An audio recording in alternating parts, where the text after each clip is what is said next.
Mueller's voice came over the coms, dry and serious despite the awe behind it. I don't think I'll ever stop being impressed by that spinal mount weapon. The tactical display was alive with motion. 5 massive freighters were maneuvering to intercept, while more than 300 small craft surged forward in a tightening swarm. They're committing fully, sir, came the report. They won't let us reach their transport and cargo vessels without a fight. Wyatt Staples watched the chaos unfold, his expression calm, almost distant. In his mind, possibilities branched outward, solutions forming, colliding, refining.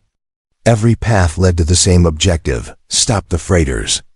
Disable them before they could begin rounding up civilians and hauling them away in chains. Lady, Nebraska had been right about one thing. Better to die by their hands than live as playthings for animals like these. But even so, Wyatt clenched his jaw. If there was any way to stop them without killing everyone in his path, any way at all, he would take it. Anger burned hot behind his eyes, pounding in rhythm with his heartbeat. Too many were already dead. Hundreds, maybe thousands more would die before this was over. Credits, resources, plunder, those things could be replaced. Lives could not. He forced the thoughts aside. Push through their fighters. Wyatt ordered, his voice steady and absolute. Focus on the lead ships. Their shields should be near depletion. Destroy their point defense turrets and plant tactical mines on their hulls.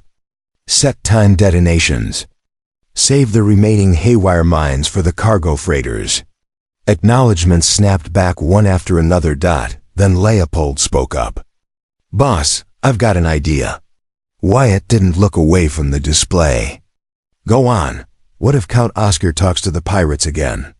Leopold said, barely hiding his grin. Give them another scare. The drone is gone, Gregor cut in. That deception won't work twice.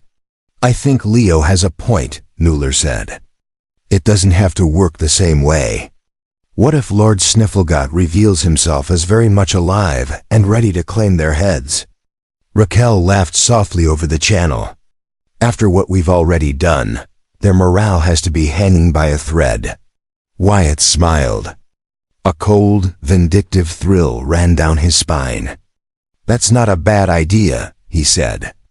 No reason to give pirates peace of mind. He cleared his throat and opened a general broadcast on all frequencies. My, what beautiful fireworks your ships have created for my amusement, Wyatt said, his voice dripping with theatrical arrogance. It's almost tragic that such a magnificent display can only be repeated a few more times before every one of your vessels is destroyed, he chuckled, letting a few deliberate snorts slip through. Dare I say it? My dearest pirate scum, you've been far more accommodating than I expected. Know this. Your lives are a worthy sacrifice upon the altar of Count Oscar von Snifflegat's glory. The blue lance has pierced your chest, he continued calmly. Now I will carve the rest of you open. Prepare yourselves. Make peace with the void while you still can. He closed the channel. For a brief moment. No one spoke. You realize, Mueller said at last, grinning. We're going to have to share a drink with our flamboyant 6th crew member after this. That definitely rattled them, Leopold added. Their fighters are pushing forward even harder. All hail Lord Snifflegut. Please cease your empty mockery, Gregor said firmly, though amusement crept into his tone. You now bear a noble title yourself. And as entertaining as this moment has been, check your tactical displays. Raquel's voice turned sharp. Sir, you were right. The slaving bastards tried to set a trap. Should we eliminate them?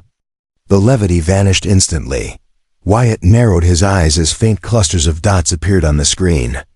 Arranged just carefully enough to reveal a minefield. These creatures have no honor or courage.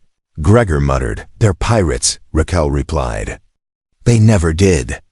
Good catch, sir, Leopold said. If you don't mind me asking, how did you know? I didn't, Wyatt answered honestly. But if I were in their place, that's exactly what I'd do.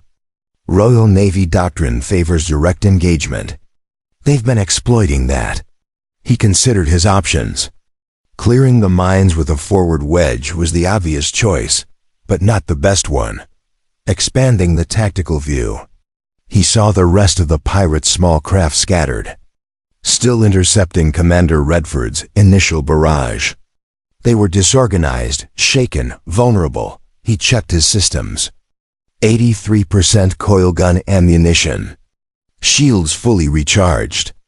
Flares at 60%. Railgun turret 5 shots remaining. The simulations had been promising. Reality exceeded them. There was no chance he wasn't asking Jincho to keep the railgun. He'd beg Clara if he had to. The pirate fighters surged forward, peeling away from the freighter's protective bubble. Gunships followed close behind. A predatory calm settled over Wyatt, the familiar focus that only came in the middle of battle. Ignore the fighters. Or engage them. They were inferior, but they had numbers and likely restocked missiles. Outnumbered, but not outmaneuvered. Wyatt opened a secure link. Reaper's Eye, this is Lieutenant Commodore Wyatt Staples. Do you read? A moment later, a composed voice answered. This is Lieutenant Commodore Tula Finnegan. I read you clearly. We'll be within engagement range in 1 minute. And no, I assume this is not a social call. What do you require, Lord Staples? Wyatt resisted the urge to correct her. You're correct, Lady Finnegan. Do you see the mine cluster at coordinates X1009A? I do, she replied. And I see you've avoided it. Why bring it to my attention? I was told the Reaper's Eye received a retrofit focused on support, scouting, and cyber warfare. Can you scramble enemy sensors? Create false contacts? That was the intent, Tula said, sounding slightly puzzled. Can you hide their minds from them? Wyatt pressed. Or create duplicates, fake clusters? A pause. It's possible, she said carefully. But why? We'll use their own trap against them, Wyatt replied flatly. Tactical or haywire, it doesn't matter. We'll lure them until you're in visual range. They're angry and shaken. The sight of your ship will finish the job. We'll drive them straight into their own minefield. Tula let out a short, satisfied laugh. I like the way you think, Lord Staples. You'll receive an encryption key to protect your systems from the distortion field. Victory shall suffice, Wyatt replied. He closed the link and addressed his pilots.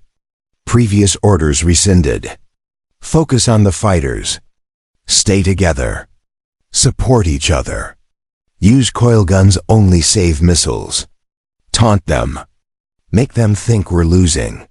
Then retreat toward the Reaper's Eye. When they chase, we'll lead them straight into their own trap. Acknowledgements flooded in. Missile locks screamed across his Judy. The enemy fired first. Wyatt didn't order evasive action. He didn't need to. The formation spread slightly, coil guns opening up in controlled bursts as missiles streaked toward them. Explosions blossomed as a third of the incoming salvo vanished. Then the battlefield flickered. Sensor ghosts bloomed everywhere. 5 pirate gunships detonated almost simultaneously. Reactors pierced clean through. Engage, Wyatt ordered, and the void erupted.